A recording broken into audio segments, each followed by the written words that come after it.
всем, кто просыпается вместе с нами. 7 часов утра, это значит утро Якутии на телеканалах Якутия-24 и НВК Саха.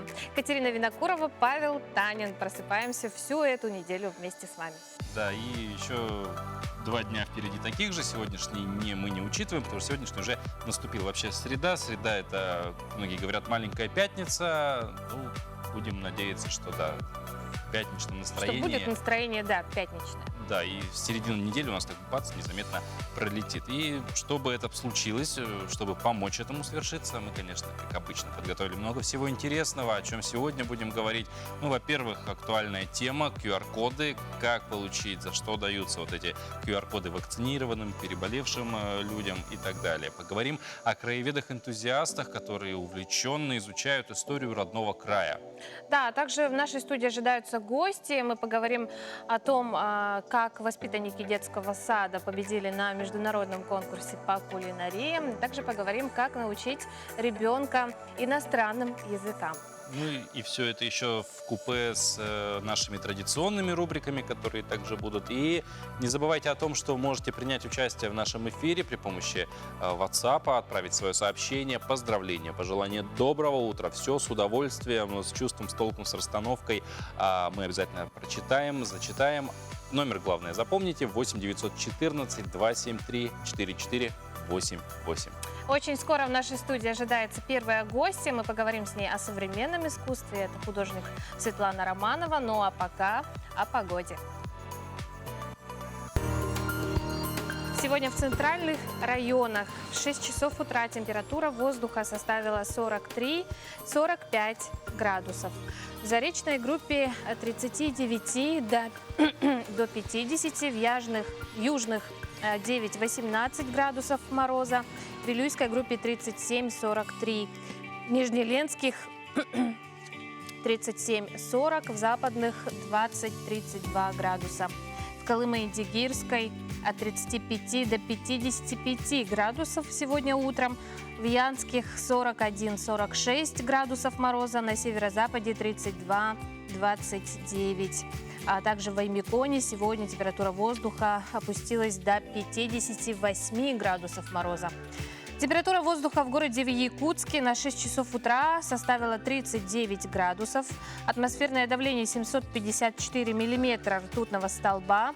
Сегодня днем ожидается без осадков. Ветер северо-восточный, северный 2-3 метра в секунду. Температура воздуха днем составит минус 38-41 градус.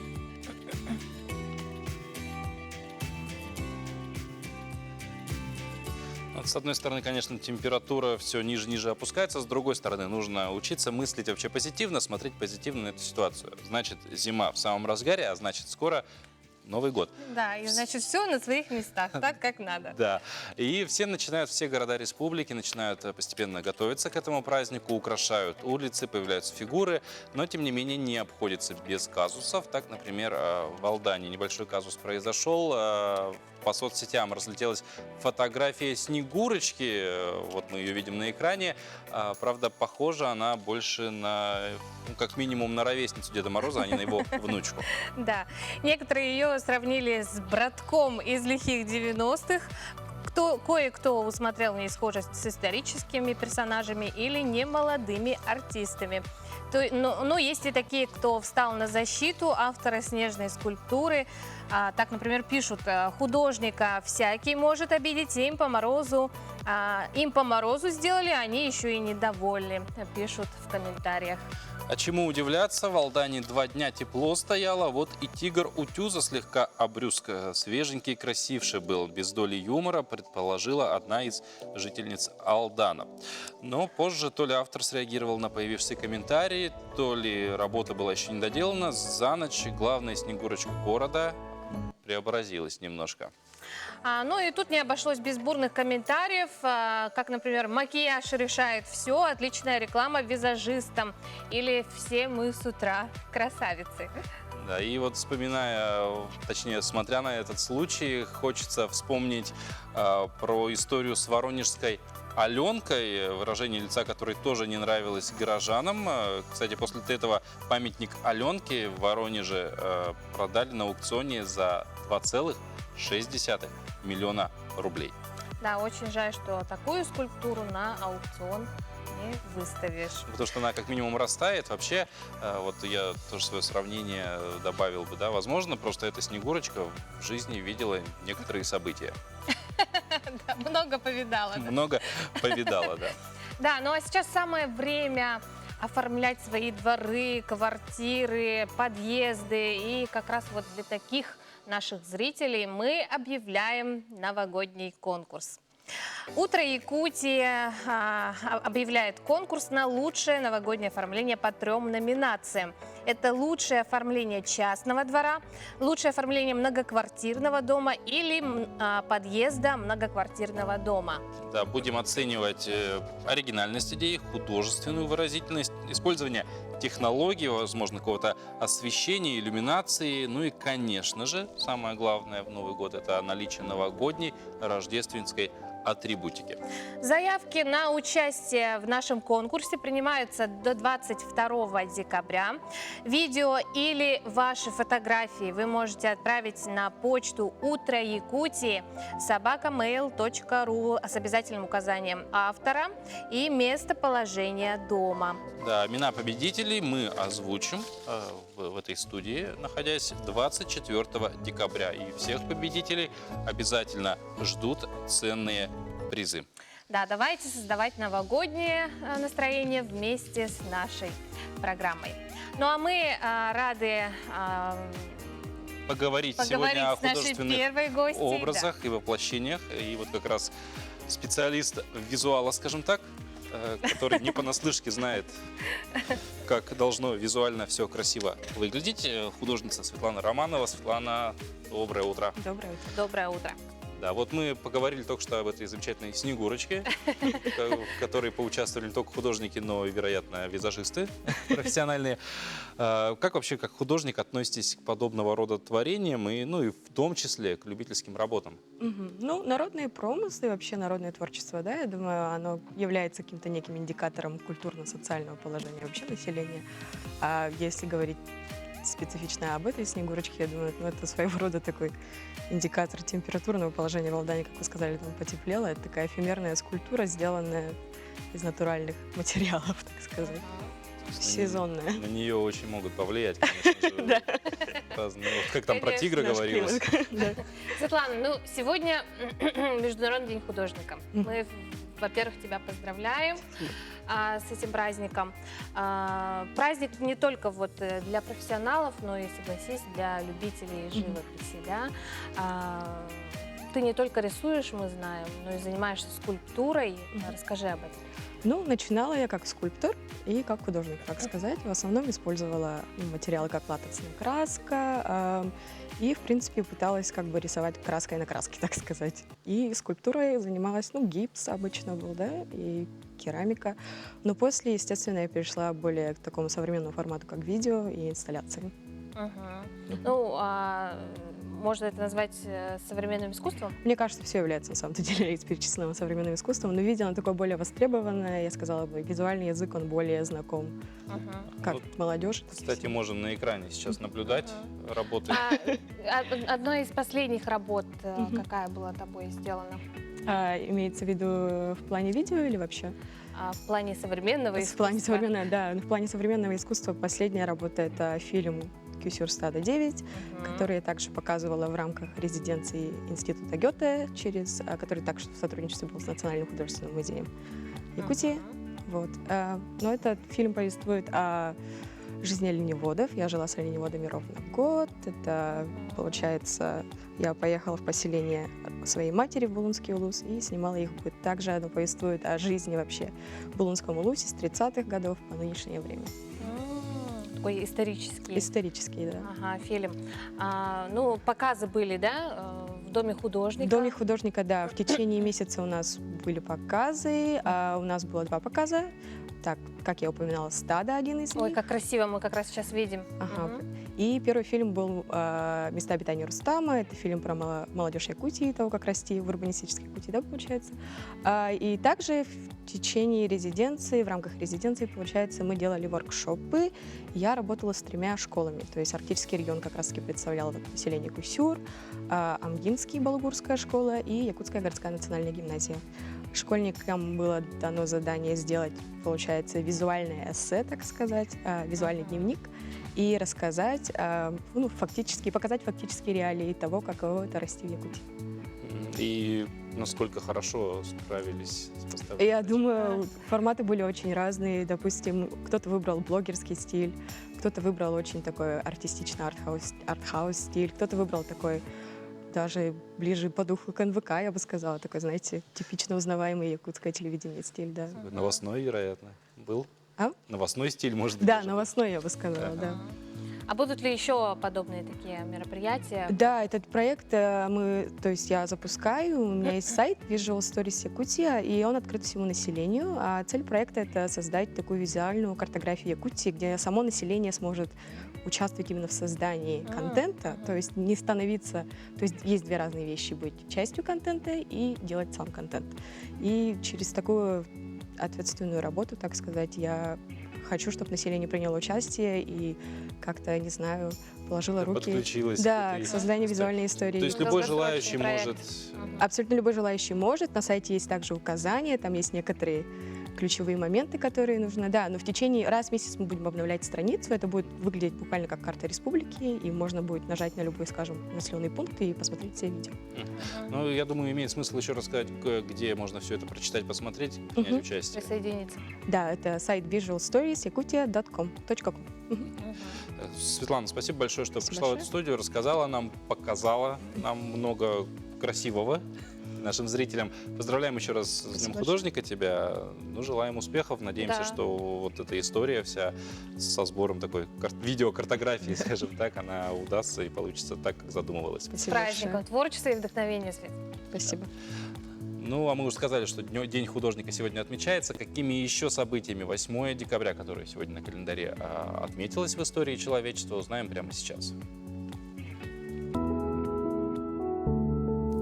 На календаре 8 декабря. Сегодня отмечают День образования российского казначейства, Международный день художника, День сала, День великого незнания, День орнаментальной музыки. По народным обычаям в этот день почитают память священномученика Климента, папы римского, ученика апостола Петра. В этот день люди молотили зерно. Принято было приступать к работе на голодный желудок, чтобы сытость не мешала труду и не клонила в сон. В старину люди верили, что в этот день вокруг домов бродили волки, поэтому старались не покидать свои жилища. Если в этот день петухи запоют рано, то скоро наступит оттепель. События в этот день. В Петербурге по инициативе императора Николая I основана Николаевская академия Генерального штаба, ныне Военная академия Генерального штаба Вооруженных сил Российской Федерации.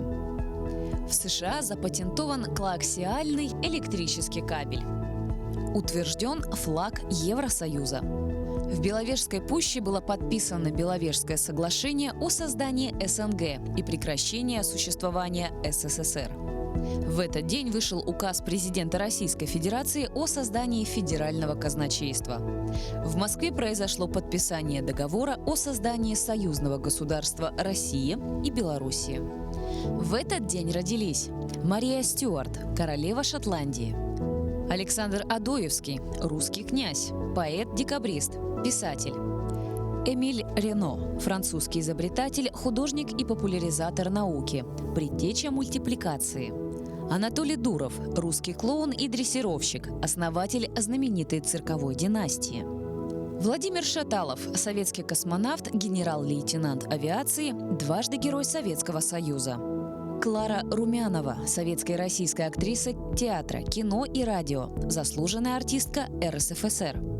Алиса Фрейндлих, советская и российская актриса театра и кино, певица, народная артистка СССР.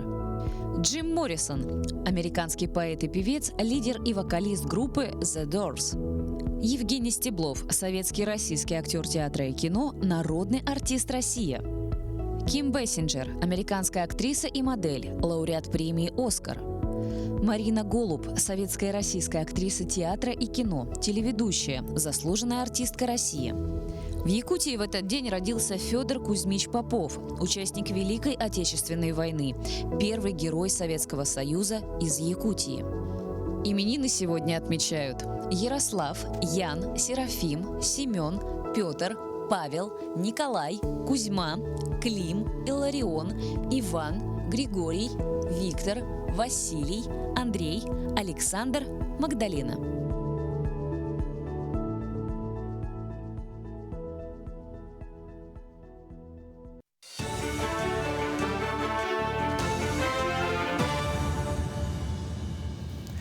Утренний блок новостей на Якутии-24. С вами Влад Давыдов. Порядка 70% взрослого населения республики прошли первый этап вакцинации против коронавируса.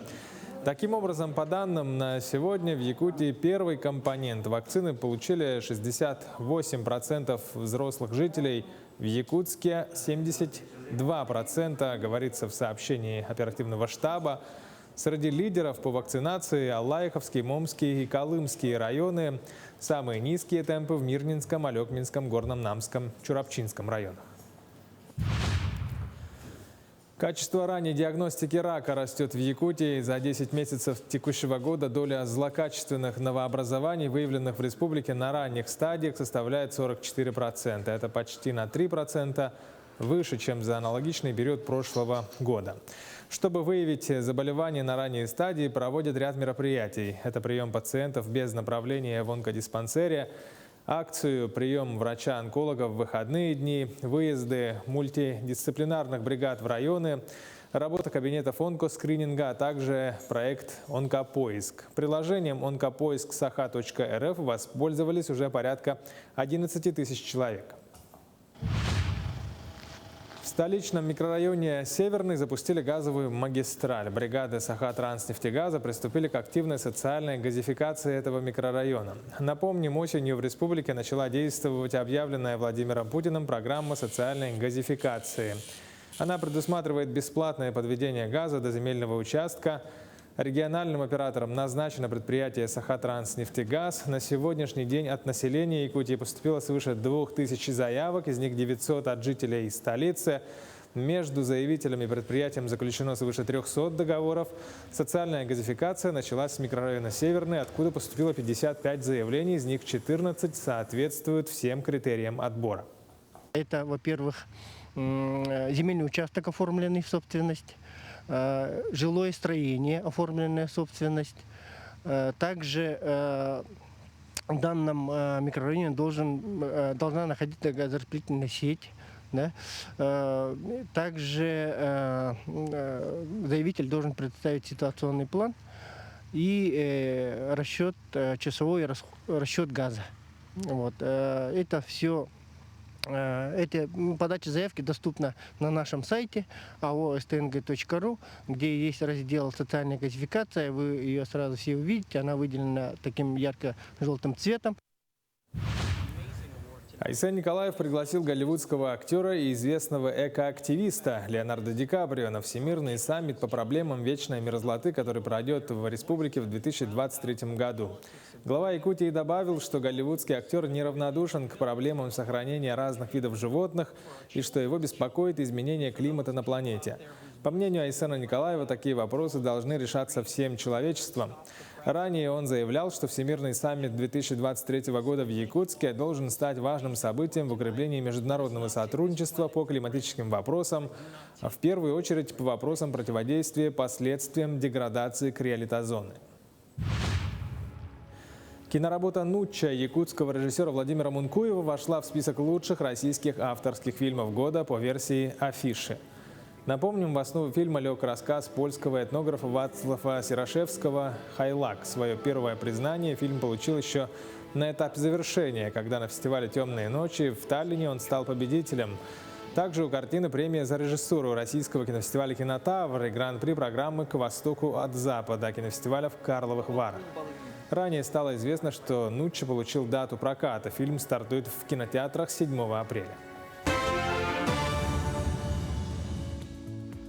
Ну, самая актуальная тема уже много месяцев, это второй месяц подряд, это, конечно же, использование QR-кодов для того, чтобы посещать общественные места. И вот встает всегда вопрос, как же, у многих, в основном у старшего населения, что же сделать, чтобы QR-код был в телефоне, где-то не обязательно носить с собой бумажку, в конце концов, скотчем не приклеивать к телефону всю эту историю, а как же заиметь в телефоне этот необходимый, важный картинку. Как же быть, да? И причем многие жители пожилого возраста, не зарегистрированные на госуслуги, конечно, задаются таким вопросом. И что делать в таких случаях? Сегодня мы об этом поговорим с нашей гостьей.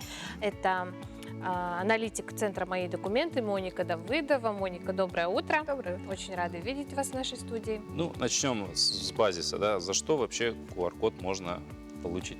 После чего он выдается, наверное, так будет правильнее звучать. Ага.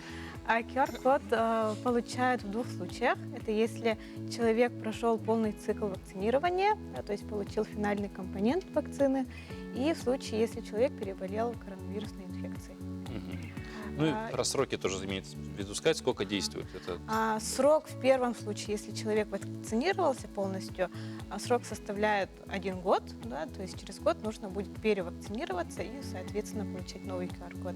Если же человек переболел, да, то данный QR-код по болезни, он действует в течение полугода, 6 месяцев. Где найти QR-код? Можно ли где-то еще помимо госуслуг?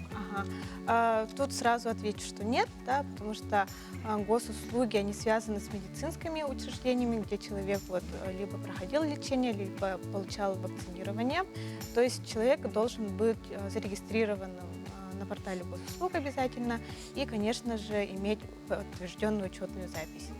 QR-код, как я уже сказала, получают на портале госуслуг, да, и, в принципе, его очень легко можно найти, потому что тема очень актуальна. И на самой главной странице, когда мы только заходим в этот портал, там как раз-таки есть вкладка QR-коды и сертификаты. И в случае, если учетная запись у вас подтверждена, ваш QR-код там будет с подробной информацией, когда вы переболели, да, если переболел человек, либо какую вакцину получил, где прям получил. серийный номер даже. Да, серийный номер этой вакцины, то есть вся подробная информация есть на портале госуслуг. Вот на госуслугах у нас есть наш QR-код.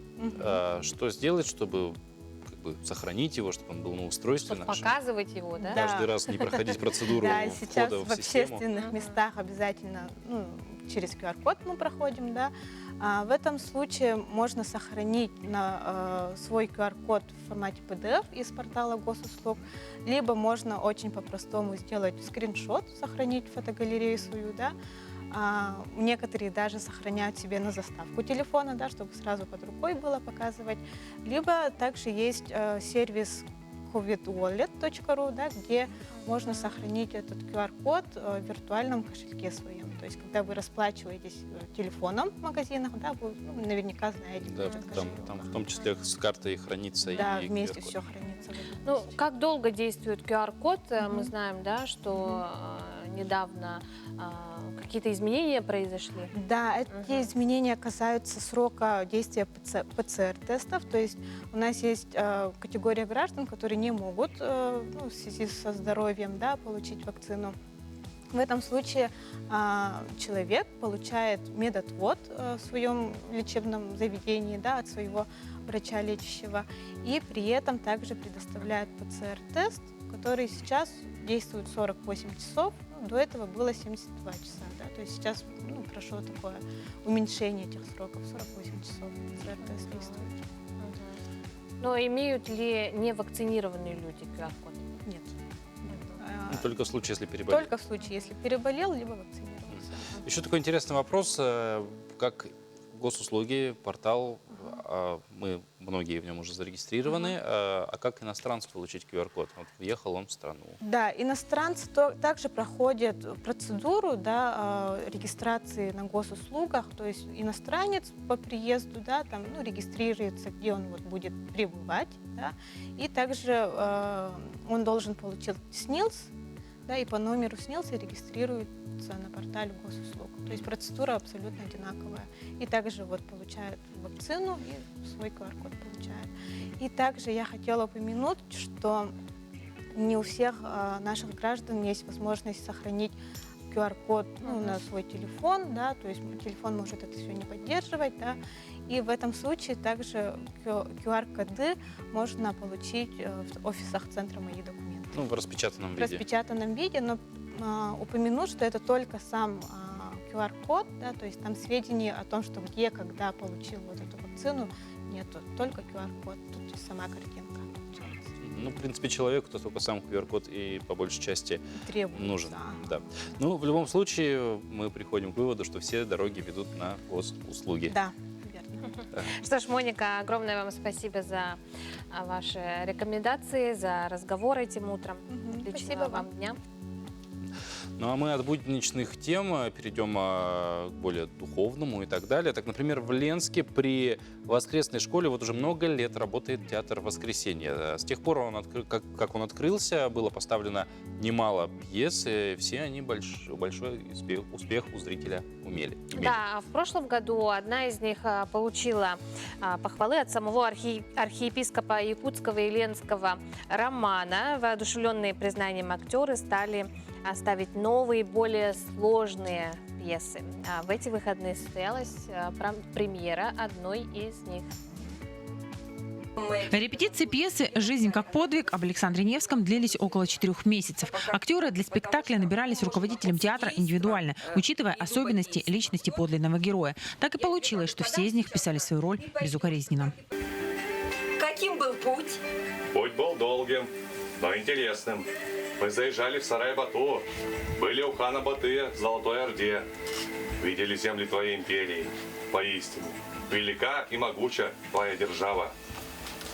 Так вжиться в роль и донести до зрителя правдоподобную жизнь православной Руси и ее королей может не каждый. Игра актеров впечатляет, а герой Александра Невского больше всех. Актер после спектакля признался нам, что волнение было на протяжении всей пьесы, но он доволен своим выступлением.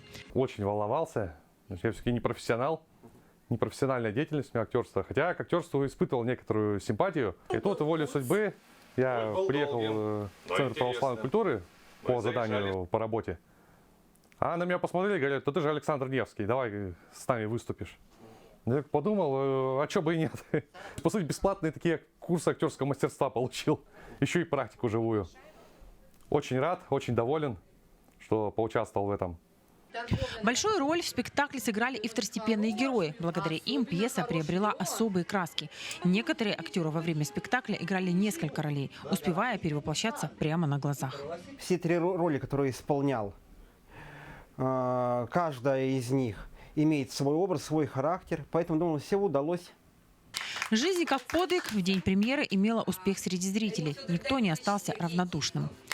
Мы увидели самодеятельных артистов, которые очень хорошо сыграли свои роли. И я думаю, что в дальнейшем, если артисты будут прославлять нашу Родину, наших героев, это им великая честь и хвала. Сегодня они достойно сыграли. Спасибо им большое. Художественный руководитель тоже осталась довольна спектаклем и раскрыла нам идею постановки. Пьесы актеры хотели донести до зрителя образ великого князя и его характер. Им это удалось, а значит, пьеса тоже будет иметь большой успех. Светлана Балеева, Виталий Андреев, Ленск. Если в Ленске страницы истории изучают при помощи театрального искусства, то в Якутске те, кто интересуется литературой и историей, полюбили экскурсии с элементами квестов.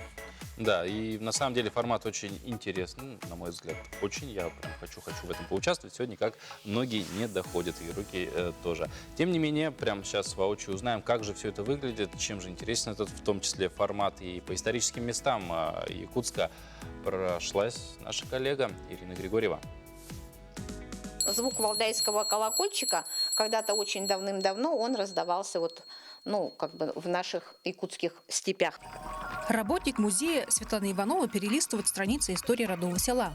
Табага, как первая почтовая станция Иркутско-Якутского почтового тракта, была основана в 1743 году.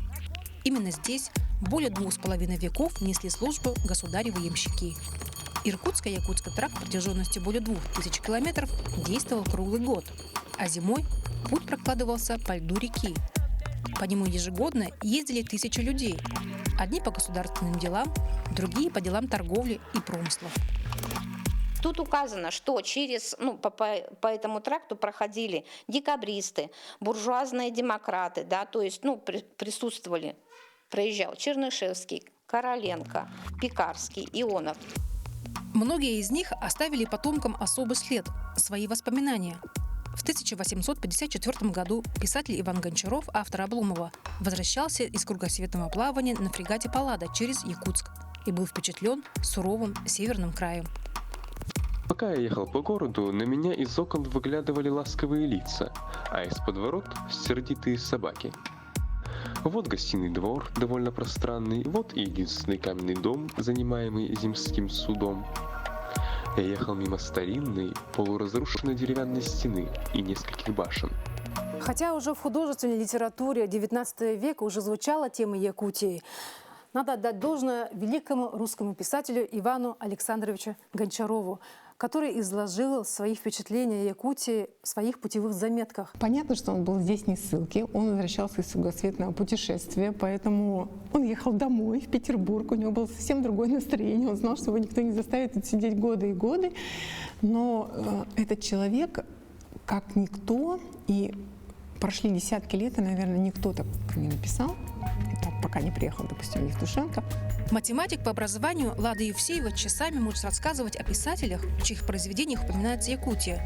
Некрасов, Лермонтов, Короленко, Глазков, Бродский, Евтушенко. Признается, простое увлечение историей переросло в любимое дело.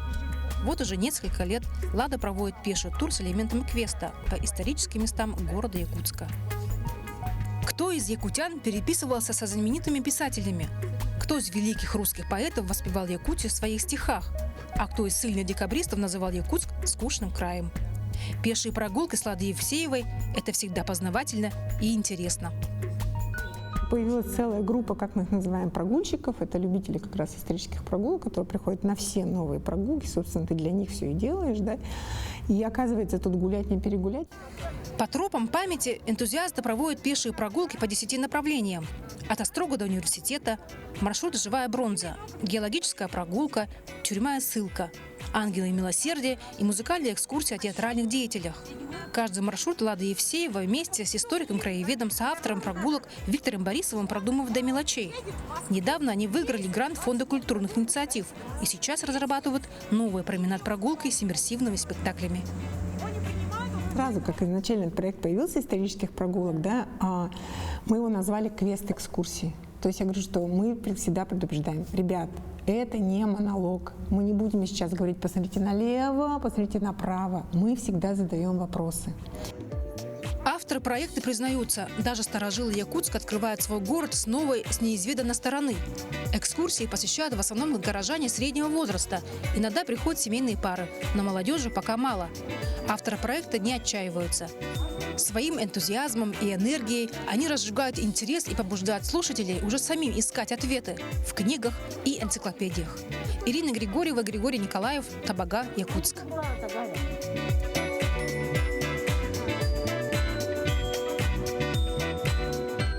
Очень интересно, да, так все-таки по историческим местам проехаться. Ну, мне кажется, погружение в события прошлого невероятное. Тем временем у нас события сегодняшнего дня – это поздравление с днем рождения. Мы спешим его зачитать. Дорогую подругу Екатерину Васильевну Игнатьеву Илину поздравляю с днем рождения. Желаю здоровья, благополучия твоей дружной большой семье. Оставайся такой же лучезарной, жизнерадостной. Подруга Мила Сивцева. Присоединяемся к поздравлениям. И также Что-то был еще, да? вопрос у нас, да, во время предыдущего гостя, к сожалению, не успели мы его прочитать. Здравствуйте, скажите, пожалуйста, если ИФА-анализ показывает наличие антител, означает ли это, что человек переболел и получит сертификат? Ну, давайте рассуждать логически, как нам сказали, все связано с госуслугами и медицинскими организациями, то есть, вероятно, нужен факт, подтвержденный врачом, что вы действительно переболели, и тогда в том случае только получите сертификат. И спасибо вам, что выходите с нами на обратную связь. Ну а у нас еще одна хорошая новость. Детский сад «Лингва» города Якутска стал победителем на международном конкурсе кулинарного мастерства, который называется «Фуд-фестиваль 2021». Да, коллектив вместе с воспитанниками, родителями, педагогами и поваром, получается, отсняли видеоролик о приготовлении национальных блюд якутских лепешек и замороженных на морозе взбитых сливок. Они же мартышки. Вот давайте посмотрим.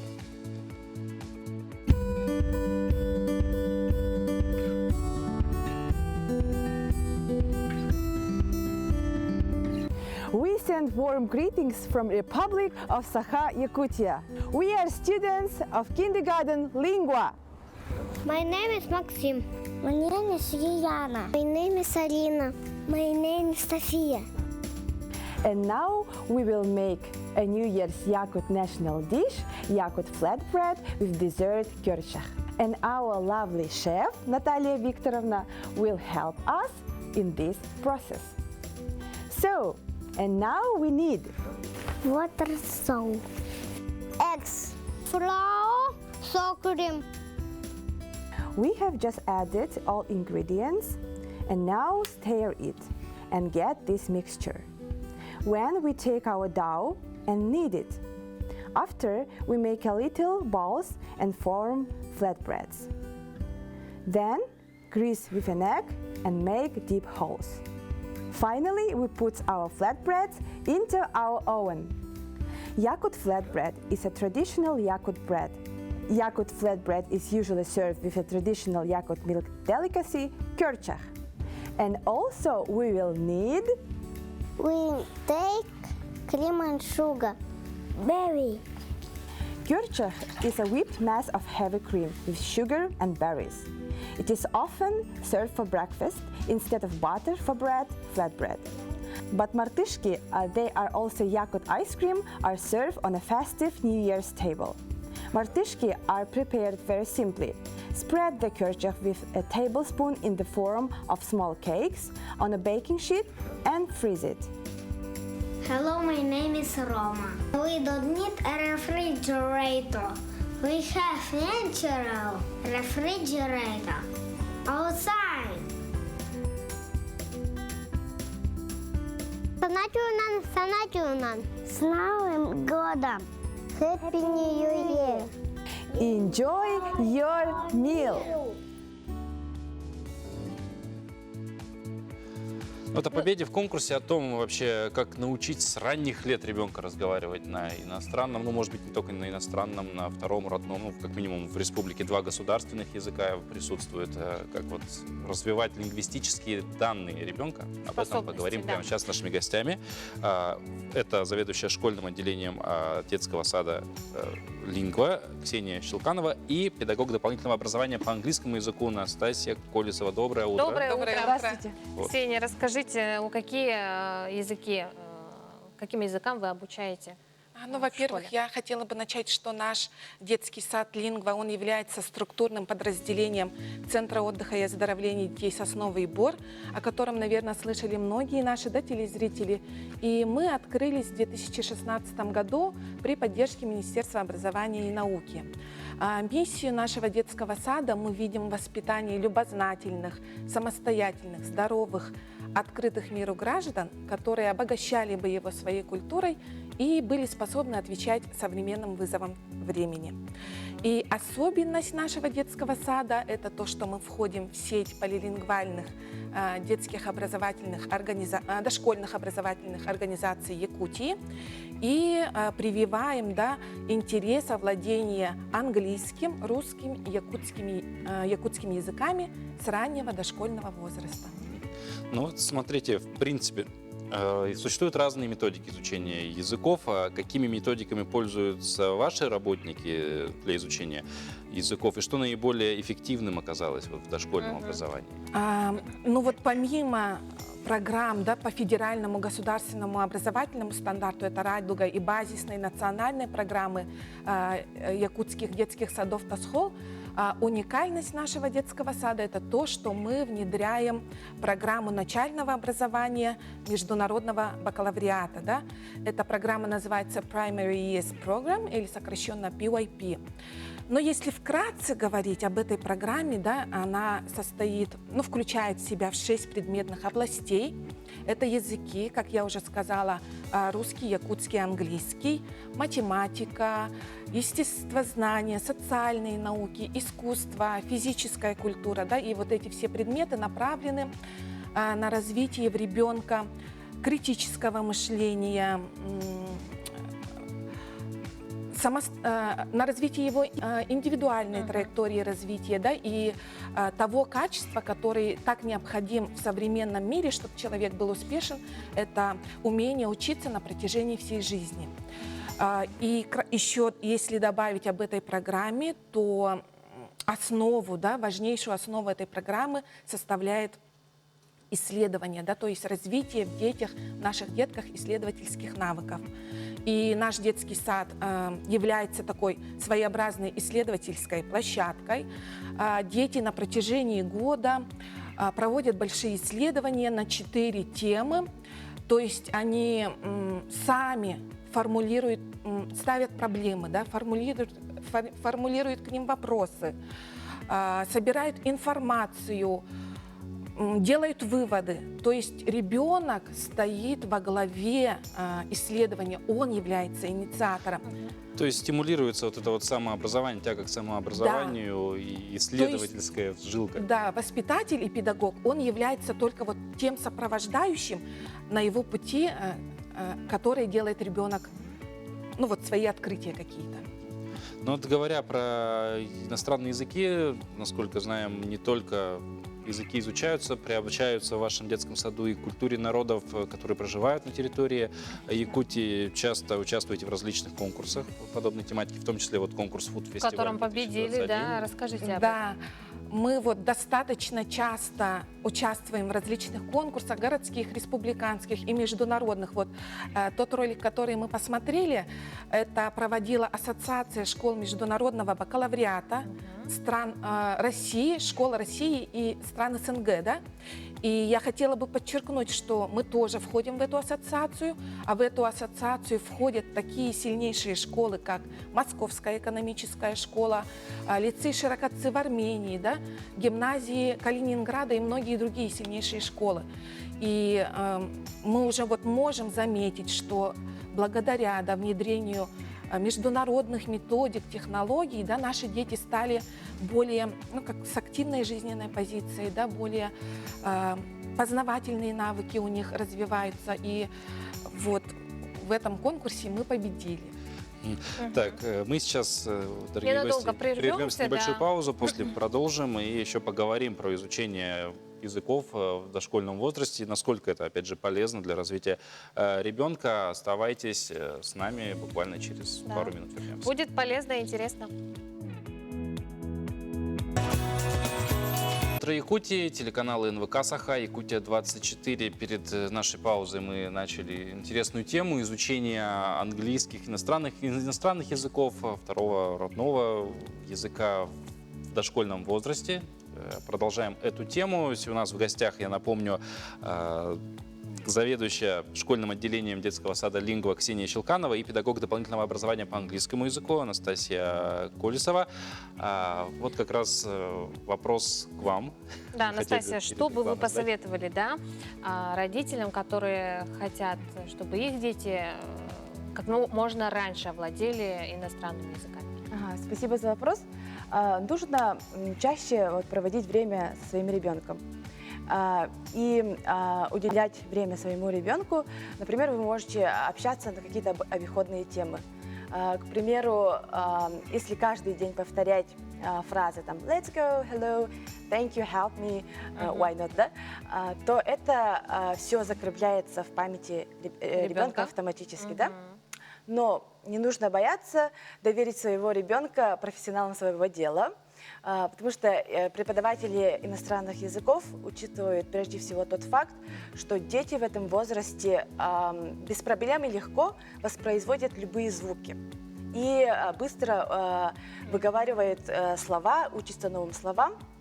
К примеру, например, вы можете показать картинку и назвать слово. То есть это запомнится надолго, да? Кроме этого, хотелось бы отметить, что раннее изучение иностранного языка, то есть особенности раннего изучения иностранного языка заключаются в том, что дети очень любят смотреть разные видеоролики, играть в различные игры, петь песенки, да? То есть делать то, что им нравится. И благодаря этому закрепляется та база знаний, важность которой сложно переоценить. Ну, вот говоря, просто хотел бы вопрос задать про то, что, в принципе, да, повторять какие-то фразы периодически на английском языке. Очень важный вопрос все-таки, говоря про английский язык, это произношение. То есть, если родители не обладают достаточным произношением, ничего для страшного, или лучше тогда довериться только профессионалам? В этом случае, ну почему бы не? Родители тоже могут попробовать свои силы. Иногда даже у родителей бывает лучшее произношение, чем у преподавателей, но больше всего преподаватели опытнее, они знают плюсы и минусы, то есть возрастные особенности детей, поэтому лучше довериться, конечно. Но языков сегодня много, да? Чем руководствоваться родителям при выборе, да, языка? И можно ли научить ребенка сразу нескольким языкам параллельно? Это прежде всего зависит от самого ребенка. Что хочет вообще ребенок, да? У нас 2 государственных языка, русский и якутский. И следует отметить, что в своих занятиях я применяю такую методику, что, опираясь на свой родной язык по выбору на русский и якутский, ребенок изучает иностранный язык. То есть и вообще проблема в условиях билингвизма существует ряд проблем, сложностей по отношению к родному языку, но сейчас многие молодые семьи постараются уделить большое внимание именно проблемам родного языка, изучению родного языка и воспитывают своих детей на родном языке, пропагандируют его. То есть прежде чем научиться бегать, нужно опираться на навыки ходьбы. Да? То есть поэтому прежде чем научиться говорить на иностранном языке, нужно очень хорошо знать свой родной язык. Да. В принципе, логика, мне кажется, неоспоримая, потому что это же база, мы здесь живем, мы должны на этом языке разговаривать обязательно. А вот как относитесь к изучению языков посредством фильмов, соцсетей? Мы уже как бы немного затронули тему, да. Про гаджеты, про игры и так далее. Да, мы сейчас как раз живем в таком веке, когда основную информацию получаем именно из соцсетей, да? И из своего опыта я могу рассказать то, что дети, которые играют в компьютерные игры, имеют наиболее широкий словарный запас. Как интересно, да? И так как сейчас очень популярны игры зарубежных производителей, а инструкции к игре практически обычно на английском языке, да? И это все дает о себе знать в ежедневной речи. Кроме этого, в YouTube есть очень много тематических песен, обучающих видео, которые помогают развить речевые навыки у детей. Тем самым мы должны понять, что гаджеты и увлечения детей должны помочь изучению иностранного языка. Главное эту энергию просто направить в нужное русло. Настасья, Ксения, спасибо большое, что пришли в эту студию в это утро. Спасибо вам. Очень такую полезную информацию для многих родителей. Я думаю, она будет просто бесценна, эта информация. Ну и успехов вам в вашей работе. Поздравляем, кстати, с победой еще раз. Спасибо большое. Дальнейших успехов и побед. Спасибо. Ну а далее мы передаем слово нашим коллегам из информационной службы, после чего снова встречаемся в нашей студии.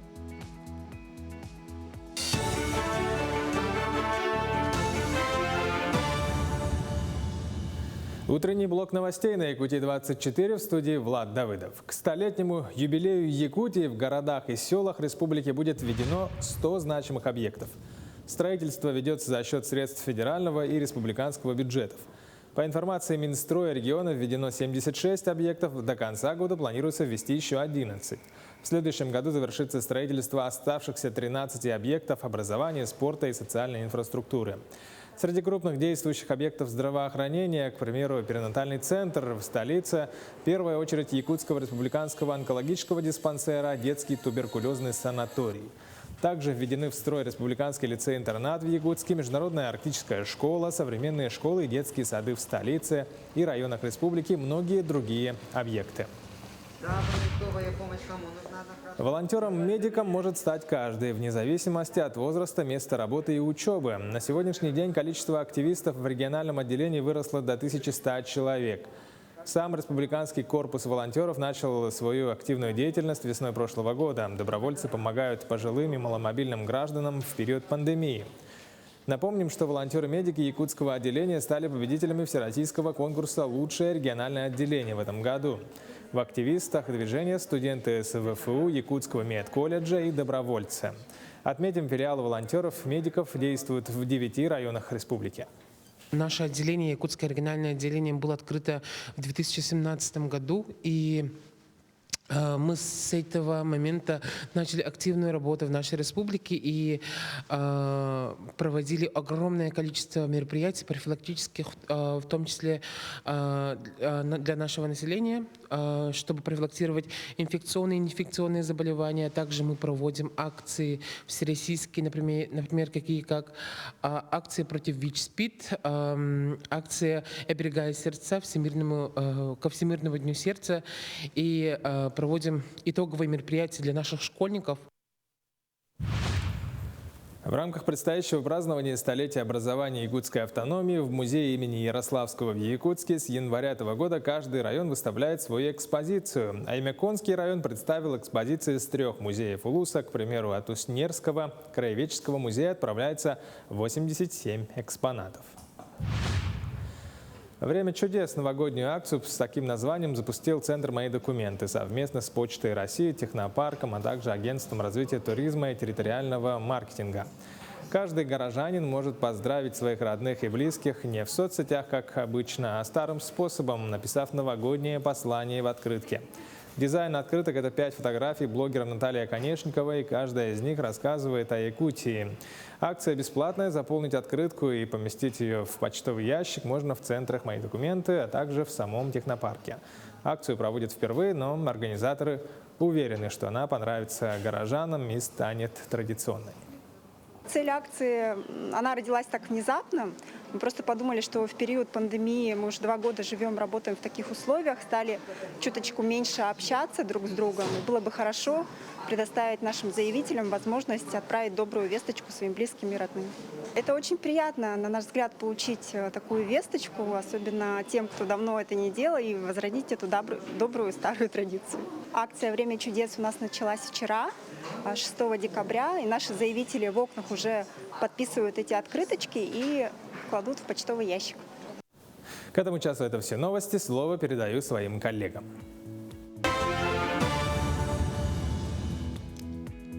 Спасибо коллегам. А мы продолжаем. Паша, с чего начинается твое утро? Мое утро начинается с мыслей о том, что утро наступило и очень рано. А твой? Ну, мой с чашечки кофе. С чашечки кофе. Ну, на самом деле, чашечка кофе неплохой вариант начала дня. Одним из лучших, я считаю, все-таки это зарядка, чтобы зарядиться зарядом бодрости. Такой полезный совет, скажем так. Вообще, как лучше всего встречать утро, расскажет наша рубрика «Полезные советы». Бананы обычно очень быстро темнеют и портятся. Чтобы они дольше хранились, есть маленькая хитрость. Нужно хвостики плотно обмотать скотчем. Можно у всей связки, либо каждый банан по отдельности. Так можно хранить бананы еще 5-6 дней.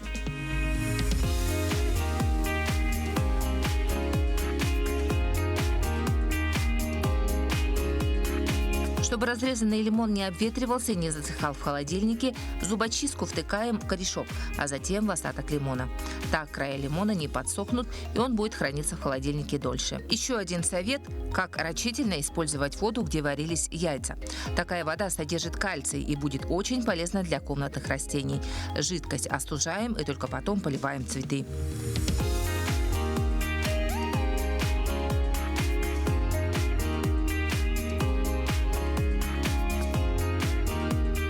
Крупу или сахар в пакетах часто можно просыпать. Чтобы этого не произошло, есть следующий способ. Нужно столовым или канцелярским ножом отрезать верх пластиковой бутылки и продеть конец пакета в горлышко, закрепив его резинкой, закрыть крышкой. Так, при пересыпании в другую емкость содержимое не просыпется.